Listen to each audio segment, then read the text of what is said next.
everyone. I hope you all are doing really good. The pandemic is still at race. We don't know when schools are gonna open, when this is gonna end. But we are going to get you very interesting and insightful sessions as always. So this time we are going to talk about the different kind of pedagogy that have been introduced in India, like Montessori, Waldorf, and Reggio Emilia, and many more such kinds.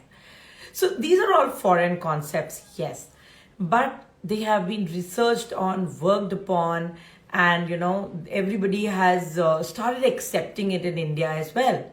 So we are trying to answer questions on that. So we welcome you all and thank you for joining with us.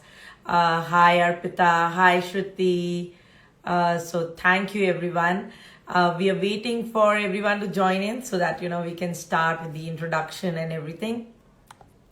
So I hope you all have questions ready to the new kind of thinking, to the new kind of education which is being introduced in India. We as parents have studied in a very traditional manner across. And that's the reason why it is very difficult for us to accept a place, a school where things are taught in a very different manner. There are places where we have observed that children are not even forced to write till the age of 5 and 6. That is the time a mother in me starts panicking. I'll be like, okay, when I was 4, I knew how to write at least my alphabets, right?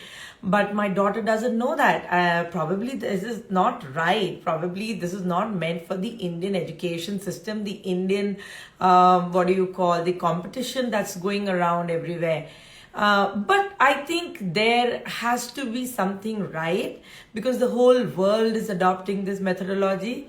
I think Mr. Vaibhav Doshi, who is from school Alma Mater Jodhpur, he will throw more light on this. He is an educator himself.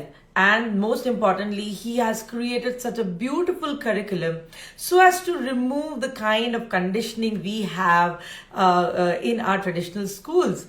And I have seen beautiful experiments they do, and the kind of the way they teach in this school is simply beautiful.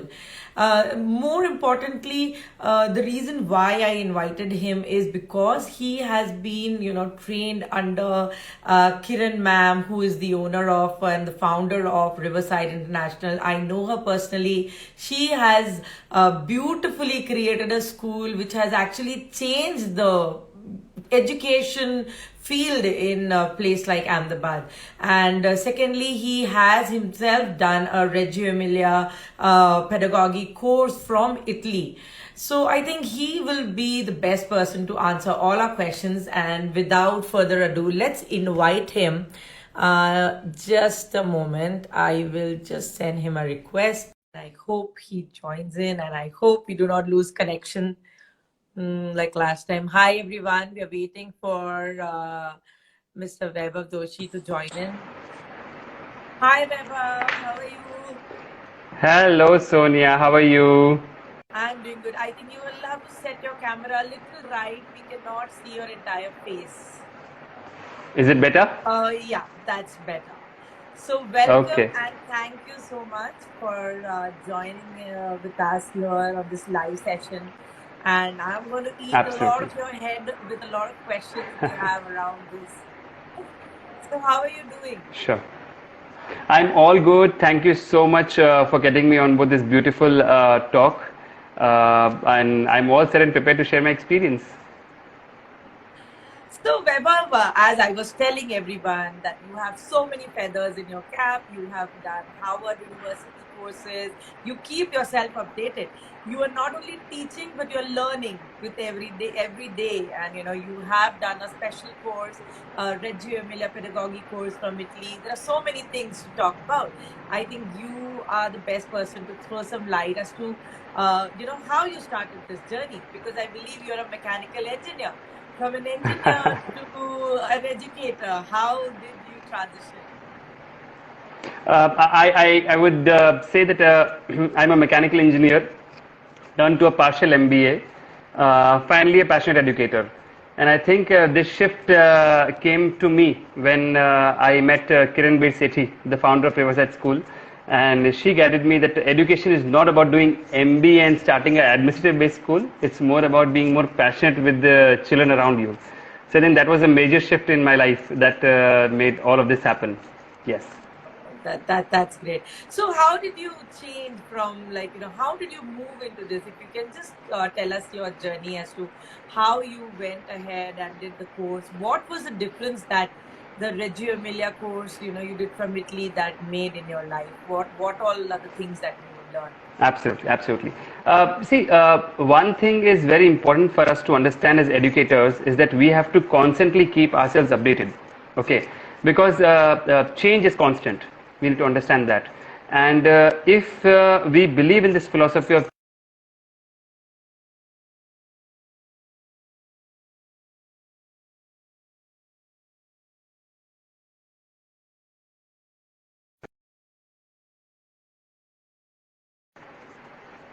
Sonia, are you I'm there? sorry, I had lost you in Yes. between because of Yeah. Absolutely, Yeah. no problem. So Tell me. I will start again.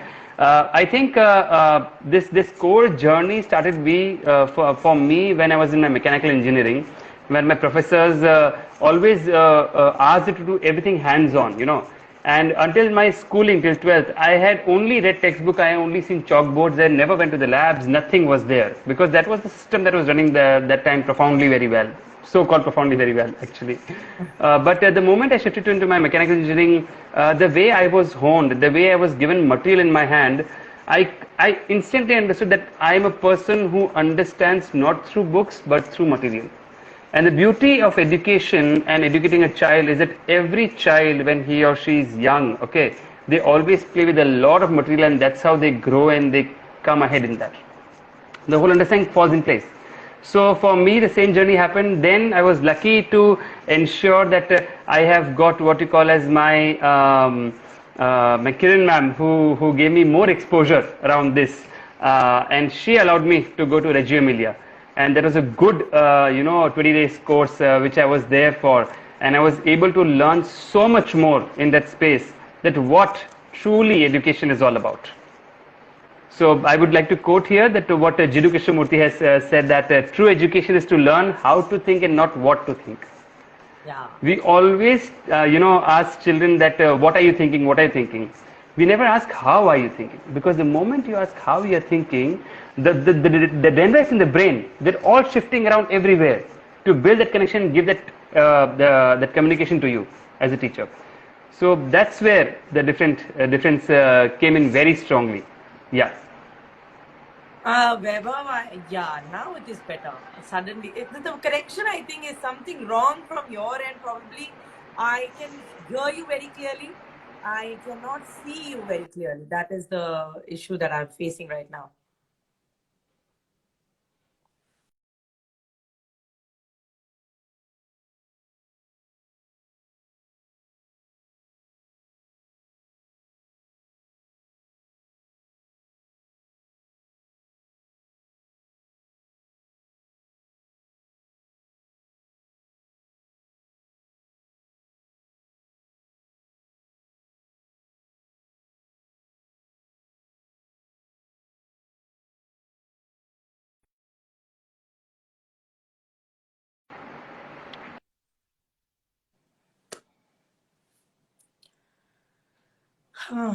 So, are we there?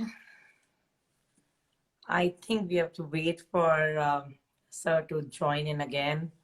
There was a problem. Yeah, this is good. I'm sorry, there was some absolutely glitch. fine. That's absolutely. People in India are used to this. We do not have I know. connections yet. So that's I know. Yes. So I was just going through the thought of what Jiddu Krishnamurti says is that true education is to learn and learn how to think, but not what to think. And it is very important because whenever we are going through a problem-solving process, okay, it is the thinking that helps you to make your decisions more wiser, right? And when we talk about strong moments like when you allow opportunities of thinking in your classroom, your children become very, very strong in the way they problem solve.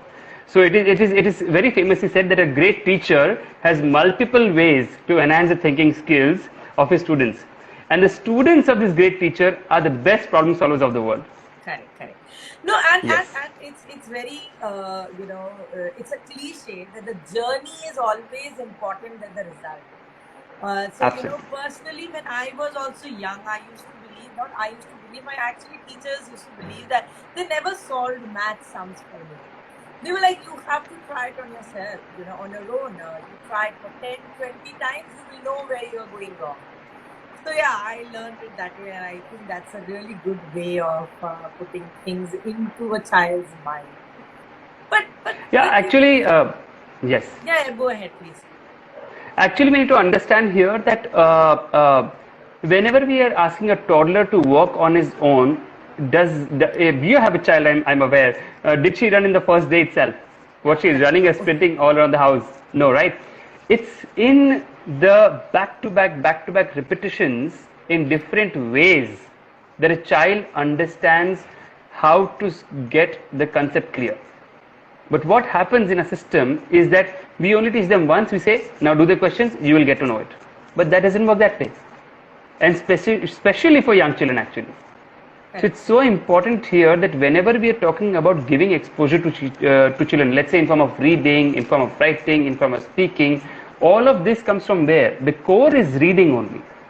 The entire core of anything that we do around children is first they start to listen to what their father and mother and the family is saying. Then the moment they start reading, the world is completely open in front of them. So I strongly believe in this motto, or what you can say. Yes. Yes.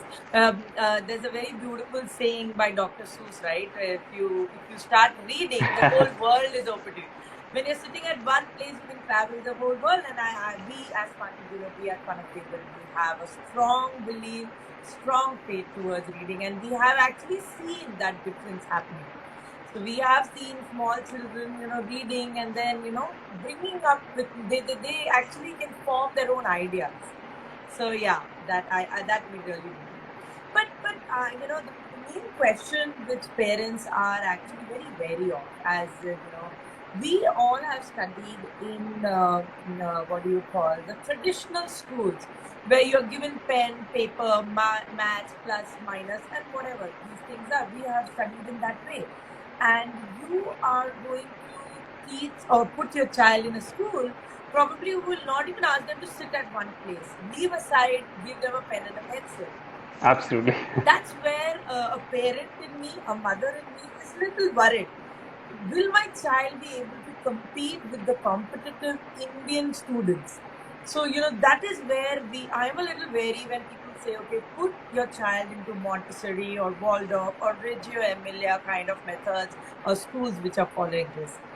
So, if you can just help us solve this major question.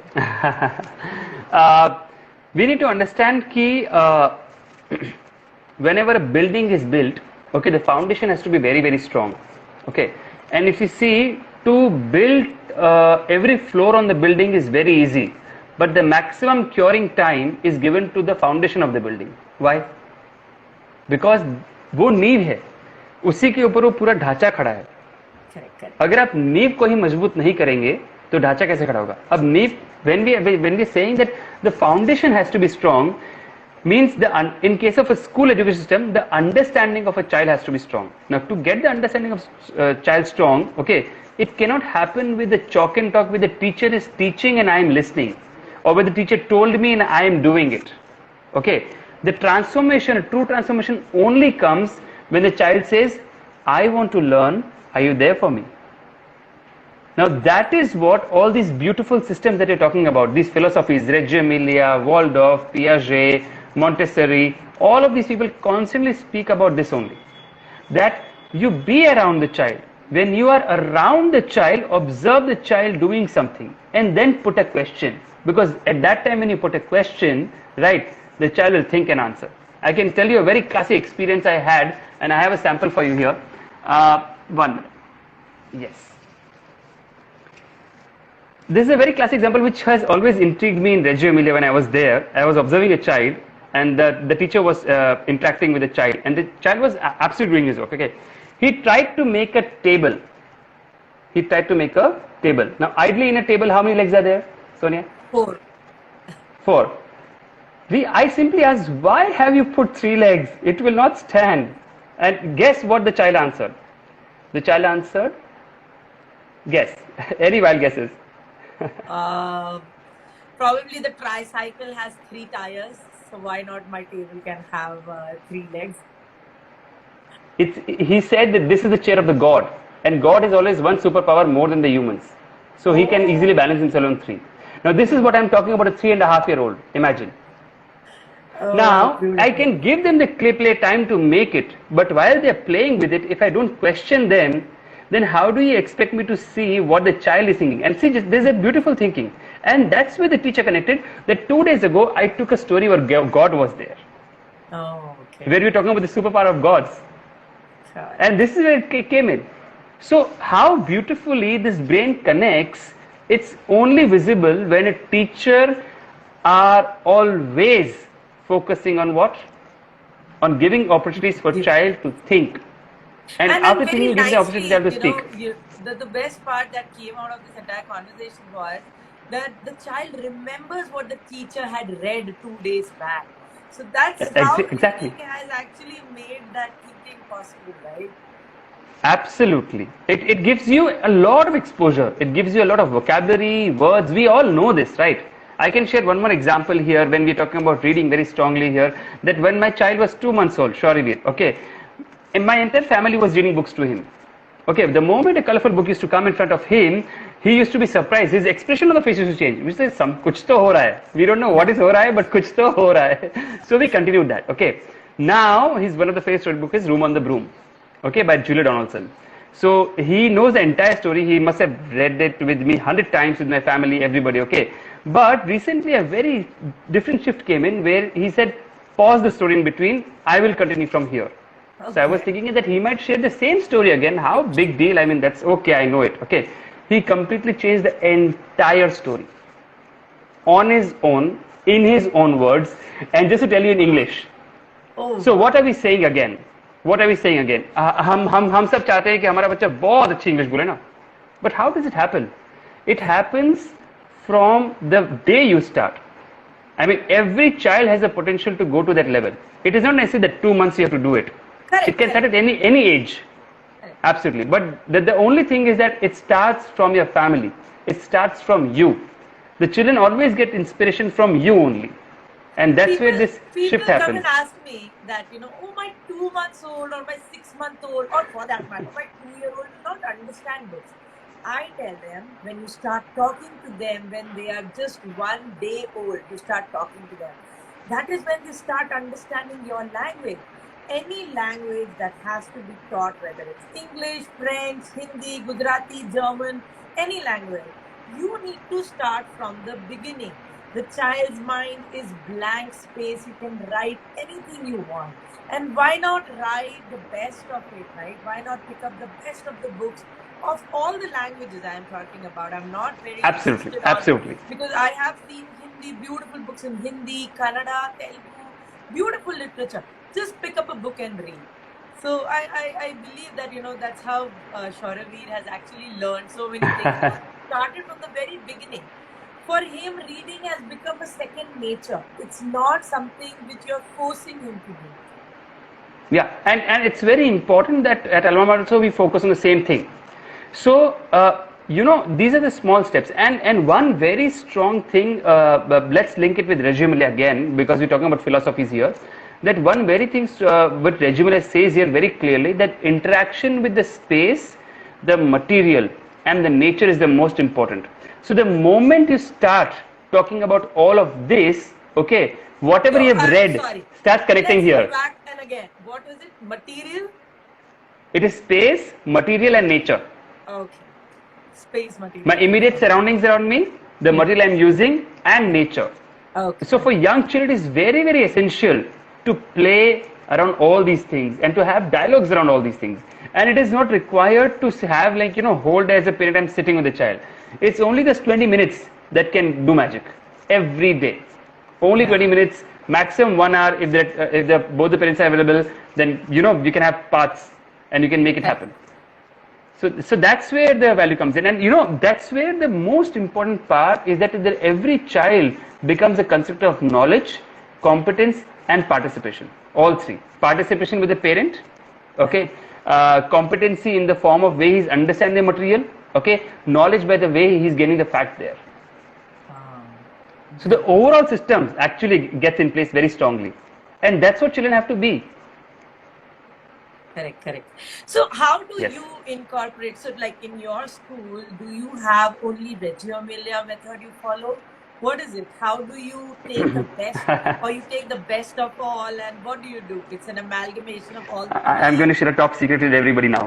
Okay, Right. secret So, to be shared on live platform. Correct. See, mummy के हाथ की बिरयानी सबसे अलग होती है ना, because mama has got those ingredients with her. She doesn't share with anybody, but I'm going to share here. So basically, what we do is that every year, Alma Mater constantly revolves and researches around what are the best practices happening around the world, and every year, all these good philosophies keep on evolving, and we keep on reading them. And amalgamation of all of this comes together to design and develop the curriculum. But it is very important that we don't follow just Reggio Emilia, just what you call as Montessori or just Waldorf. Okay, it is an amalgamation with taking care of one very important thing: my context. Yeah. So my society is my cultural society is far more different. So if I start implementing Reggio Emilia only, all the admissions will go zero. Because Reggio Emilia says that until the child comes and talks to the teacher, that give me a pencil, I want to learn to write, till then the teacher cannot give it. Till then, yes. And if we start implementing it here, then you know what will happen. So it's very important that we have to celebrate all different practices here, and that also very mindfully. That's the most important part. Yeah, So while that's preparing for this interview, I read a lot about Waldorf and Montessori and Reggio Emilia. And the beautiful part about Waldorf philosophy, which I read was, which is again, as a mother in India, I will not accept it, but it's actually true, right? They say how you first learn to talk, then write, and then read. They don't teach reading on the first day.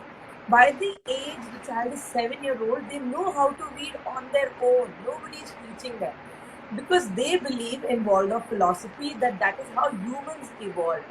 First, you never came up with words, right? First, you started communicating orally, then you started drawing, and then you started making words and reading. That is how they absolutely. So that is Which one of the makes models. sense. But yeah, as I said, it's very difficult to accept in India. Yeah, see, I'll tell you what happens that with a change in time, it's very important for all the schools to grow and go ahead. Right? Waldorf is one of the philosophies. So Waldorf is basically an art. They say that everything around me has to be linked with my nature, and I will depict it using an art form, and then I'll start to communicate. So that's the base for them. Similarly, Reggio Emilia says that I am only focused on the child's interest. Maria Montessori says that I am going to ensure that they get a lot of exposure of different materials to play with, which is of their size. So very interesting story behind Maria Montessori. She started her first school. She was the first person who was in Italy in her times, who was a doctor, the first female doctor of Italy. Right, she was the first one. Eventually, she did psychology courses, and then she shifted to education. The first school that she opened, there were no tables, no chairs, no materials which were of the height of the children. Which were And not from of the there, height. there was nothing like that. So young children were sitting on adults' table and chair. The legs were hanging all around, and I mean, it doesn't make sense. It didn't make sense to her, and that's where she started to get her own material design, and she ensured that yes, this is how the learning has to happen. And that's where 12 years after that, entire US was absolutely focusing on Maria Montessori only. Correct. If you talk about, so Maria Montessori actually became the base for Piaget, for Vygotsky, all of these people, to get the research to the next level. So what we are saying here is that all these theories are tested, tried, researched, and then implemented. So belief as you're saying that as a parent, we get the belief a little late, it will come through. But you have to trust the system. So how do you build that trust with parents? What other changes have you seen in children? Because I believe that you are running the school for now a couple of years. You have actually implemented new things and seen the change for yourself at first. I wish my mother and sister were in this meeting. They would have been able to explain this thing very much beautifully, because they started this entire system of teaching and learning. And Alma Mater was the first school in Jodhpur to start a preschool that is taking 2 years of children on board. All other schools were taking at 5 years, at 4 years, or 3 years, and that way. Over the period of time is that a lot of dialogue with the parents is very, very important, of how I teach, what I teach, and by what time will I get a result of this. How will I see the transformation happening? The moment these kind of dialogues happen, things automatically fall in place. So your bond with the parents has to be very, very strong for this. Yeah, I'll just cut it in a nutshell. Yeah. So Yeah. how, so see, I'm fine if, you say till 6 years of age, my child is going to a school like that. How do you think children adopt or adapt to situations when they go to formal schools, right? After like 7 years, they have to sit in a place, they have to study, they have to do things the normal way. Because at the end of the day, we have ICSE boards, we have CBSE boards, we have to ensure that the child knows those things, right? Still, that change has not happened. So people are confused. Should I put my child into an international board? Should I put my child into a CBSE board? Because, the way they teach is very different. Probably my child will not get admission. So how do they transition to a formal education system from these kind of things? Yeah, there are many answers to the many questions you've asked in a very short span of time. Let's answer one by one. Yes, one by one. We need to first understand the purpose of a board is only exit exam that I have passed from CBSE, ICSE, or whichever. That is one purpose, right? You pass from there, you're done. Okay. I'll tell you, every board says that children should learn hands-on. Every board says that children should have more experiences. Every board says that children should read more good stories. Every board says that children should explore more in the nature. Every board says that children should read more case studies rather than just the book that they're telling them. Okay. It is up to the school whether they are able to implement it or not. Now I'll tell you, the transformation has started very soon. Okay, I've seen many schools in my shorter span of education where they're actually literally breaking it apart. They're stopping the conventional way of system. And if you go and meet those children, since a younger age, they have been prompted to think. They've been prompted to problem solve. They've been prompted to be creative in the way they think. Okay, they are able to cope up far more better compared to the conventional systems. Now, eventually, at the end, what do we want? A child's understanding should be strong. Now, understanding cannot come when I have a book in my hand and I'm just solving questions. Where in my real life I am going to apply it? This was application. This was application. Correct? Right. So, the teacher gave an opportunity that we have read a story. What would you like to make? The child said chair. But he connected it with the story, right? Correct. So, the entire model is strongly built around what you call as independence with the children, okay, child interest, and a lot of material at Alma Mater School. All these three revolve around with the teachers, and they ensure that the dialogue with the children showcases whether understanding has fallen in place or not. But Vaibhav, I also believe, or probably because, as I said, I keep repeating myself that I am from a traditional school. I have been teaching, so I know this. The problem is, I ask, will my child be able to stand the competition which the child from a traditional school will be there? Because, there are no exams, there is no formal way of examining the child's education, the grading system is not there. How will the child cope up? Like, if you can give us some examples. Yeah, I what you're trying to say, I totally understand that there is no grading system, right? Schools do have grading system. Grading system like how we have Yeah. in the traditional schools, right? So we need to understand. I will go back in history. Tell me, 10 years ago, did you ever hear about an Uber driver? no. No, right? Did you ever hear a job called as sustainability manager? I still don't know what that means. So, One who talks about solar panels being green, oh, okay. using the wastewater and all of that. There was no job like that, right? Do you think there was ever a job 15 years ago called as a app development manager? What do we want to prepare our children for? For the jobs that are available right now, or that will be available when they graduate? Now, if we want them to graduate, they don't have to understand 2 plus 2 4. They have to understand that any kind of skill that I'm building, if that skill is strong, okay, I will absolutely go ahead. So all these philosophies always focus on the developing the skills of the children. Nothing else is required.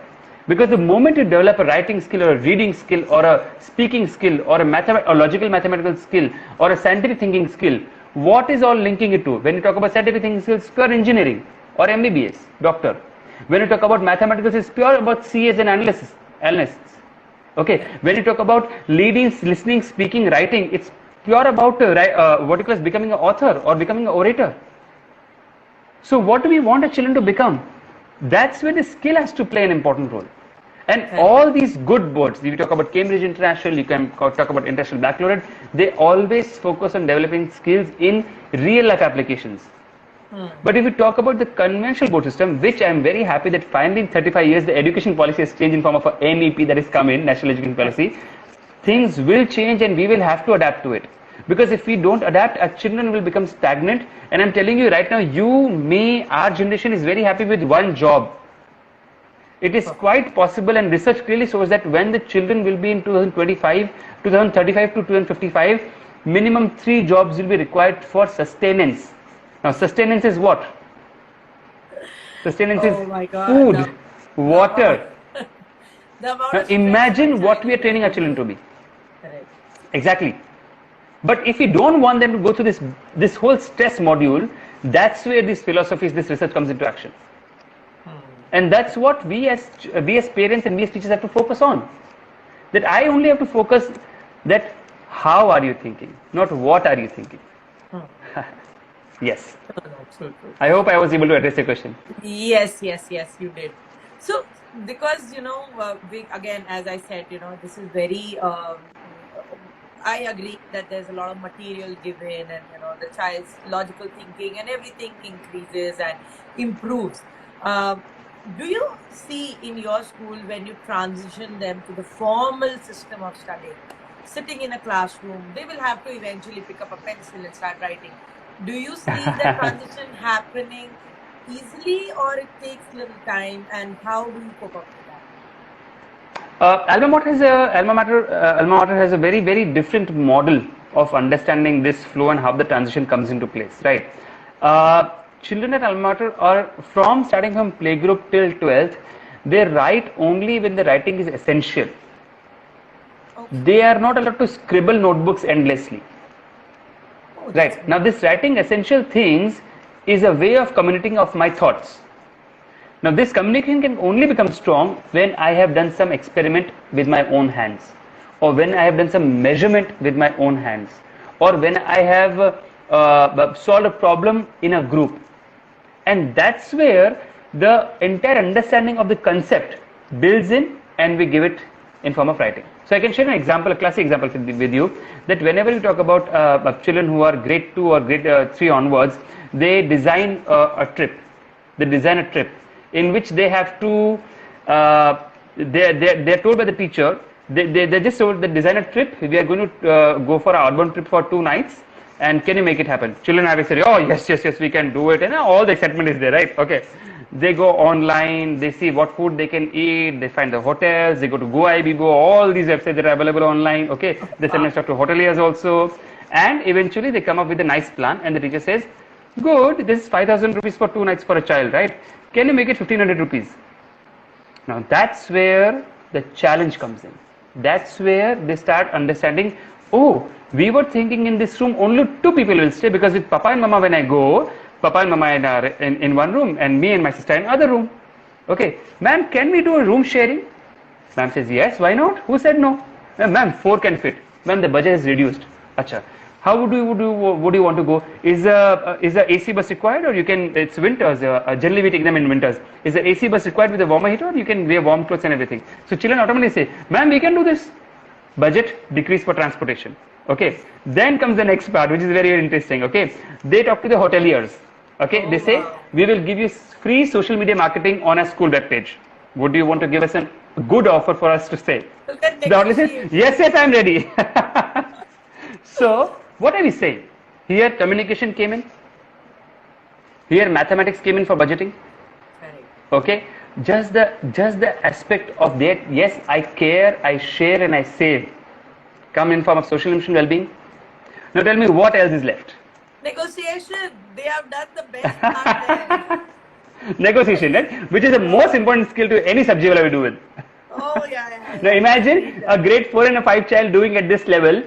To what level he will go over the period of time to understand what is true negotiation. Correct. See, that's what else do you beautiful. want? I think next time I'll call your students to book hotels and everything for me. I just Totally, we are in. And we'll professionally charge you, don't worry. Yeah, okay. So it was really nice Yeah. to get such a beautiful, insight you have given us. And it actually now inspires me to, let my child explore and not tell her what to do. And read to them regularly so that they can explore on their own as to what all they can learn, right? Because just by reading... That is the most essential thing out of everything. If you want child to be a problem solver, story is the best thing. Because in every story, a problem is there and it is being solved. Yes. Now, every time you read a story to a child, he is not only reading a story. Please understand. In his brain, the dendrites are connecting. Oh, I have listened to this kind of a story in some other format. Oh, Papa, maybe they are connected.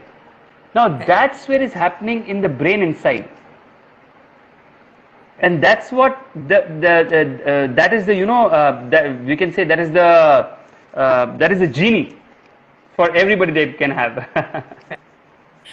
So do you you really inspired me. Do you take online classes? I'm going to actually put my daughter there at least during this pandemic. You can take care of her.